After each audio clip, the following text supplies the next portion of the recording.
शराबबंदी का कानून वर्ष 2016 से लागू है बिहार में। 2018 और 2020 में कुछ संशोधन हुए थे और आज 2022 में कुछ संशोधन हुए हैं, जिसे विधानसभा ने भी पारित किया है और विधान परिषद ने सर्वसम्मति से पारित किया है।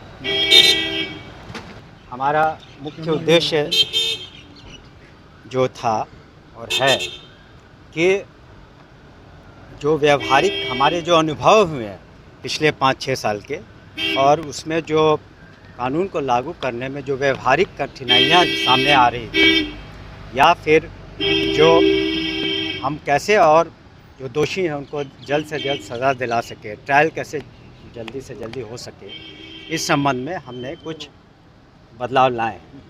क्या है सर प्रमुख बदलाव? प्रमुख बदलाव एक गिरफ्तारी से संबंधित है। अभी जो संशोधन लाया गया है कि जो भी व्यक्ति पीता हुआ पकड़ाएगा या पी करके घूम रहा हो कहीं भी, तो उसे अब कोर्ट के समक्ष न प्रस्तुत करके उसे एग्जीक्यूटिव मजिस्ट्रेट जो एम्पावर्ड रहेंगे उनके समक्ष उसे प्रस्तुत किया जाएगा और एक फ़ाइन उन पर इम्पोज किया जाएगा जो दे करके रिहा हो सकता है, जिस तरह से बिहार एग्जामिनेशन एक्ट के तर्ज पर है।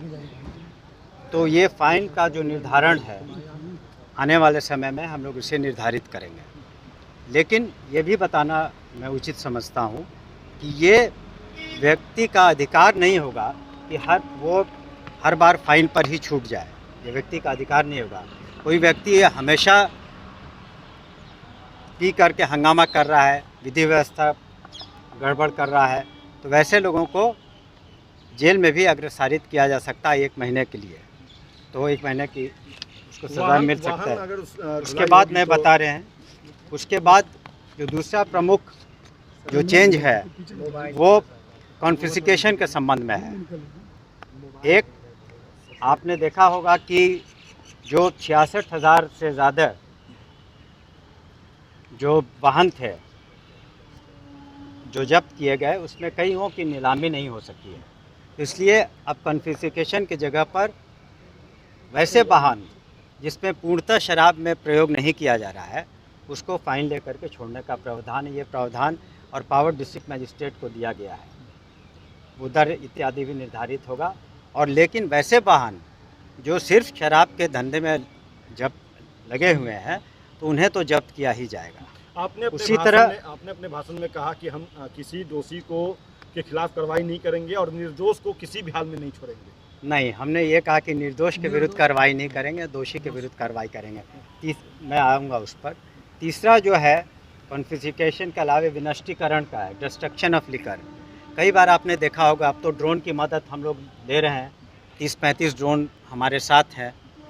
तो दूर दराज इलाकों में जब ड्रोन जाते हैं तो वहाँ से शराब को लाकर फिर विनष्टीकरण करना और उस पूरी प्रक्रिया को फॉलो करना, कई बार उस शराब का दुरुपयोग भी हो सकता है।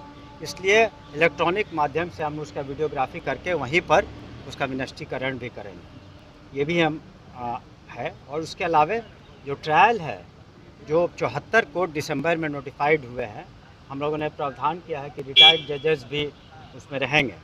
और जो प्रोडक्शन है अक्यूज़्ड का, वो अगर किसी को जेल भेजना ही है, उसके पास से शराब बरामद हुई है, तो उसका नियरेस्ट जुडिशल मजिस्ट्रेट के सामने भी प्रोडक्शन हो सकता है, न कि सिर्फ एक्सक्लूसिव कोर्ट के सामने। तो ये सारी जो हम व्यवस्थाओं में हम लोगों ने बदलाव लाया है, उसका मुख्य उद्देश्य है, एक तो व्यवहारिक जो कठिनाइयाँ आ रही थी उसमें कमी लाई जाए। दूसरा, जो न्यायालयों पर बोझ था वो निश्चित रूप से 30 से 40% कम होगा। जो कम लोग अब जेल जाएंगे और हमारा जो ध्यान केंद्रित रहेगा कि जो लोग शराब बनाते हैं या शराब का व्यापार करते हैं या दूसरे राज्यों से शराब लाते हैं, तो उनके पकड़ धकड़ में हम उनकी गिरफ्तारी में, उनके ट्रायल में हम ज़्यादा समय दे पाएंगे। तो इन सब चीज़ों को लेकर के हम लोगों ने संशोधन किया है और उम्मीद करते हैं कि इन संशोधन से हम और प्रभावकारी ढंग से और मजबूती के साथ और बिल्कुल बदस्तूर हम लोग इस शराबबंदी कानून को जारी रखेंगे और उसी के संदर्भ में हमने कहा कि हम लोग का उद्देश्य है किसी भी निर्दोष को हम लोग छेड़ेंगे नहीं और किसी भी दोषी को हम लोग छोड़ेंगे।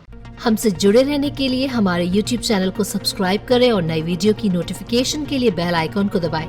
अगर आप ये वीडियो Facebook पर देख रहे हैं तो लाइक जरूर करें और ज्यादा से ज्यादा शेयर करें। धन्यवाद।